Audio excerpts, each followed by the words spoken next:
ஊர் பெயரையே தனக்கான அடையாளமாக மாற்றிக்கொண்ட ஐயா செம்பியூரான் அவர்கள் குறித்து மதிப்புரை வழங்கும் பொருட்டு அழைக்கப்படுகிறார் திருமதி மணிமேகலை அவர்கள். இந்த அரங்கத்தில் அமர்ந்திருக்கும் அத்தனை மாமேதைகளையும் பெருமையோடு வணங்கி மதிப்பிற்குரிய செம்பியூரான் ஐயா அவர்களை பற்றி சிறு குறிப்போடு தொடங்குகிறேன். வேதாரண்யம் வட்டம் செம்போடையில் பிறந்தவர். மாண்டு வரும் மரபை மீட்டு எடுக்கும் சொக்கத்தங்கம் சொக்கலிங்கம் இவர் இயற்பெயர். சிவ ஆலயங்களில் உரை நிகழ்த்தி சமய தமிழ் வளர்ப்பவர்.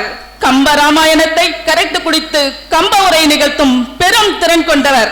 இவர் கற்றது மருத்துவமும் சமய இலக்கியமும் இவரின் இருவிழியாகும். தமிழ்நாடு திருக்கோவில் அறங்காவல் குழுவில் பொறுப்புடையவர். 40 வருடங்களுக்கு மேலாக தமிழ் பணி செய்பவர். அவர் வசிக்கும் பகுதியில் அன்பின் மிகுதியால் மக்கள் மருத்துவர் என போற்றப்படுபவர். இப்படிப்பட்ட ஆற்றல் நிறைந்த ஆளுமையை அன்போடு சிறப்பிக்க அழைக்கிறது மயிலாடுதுறை தமிழ்ச்சங்கம்.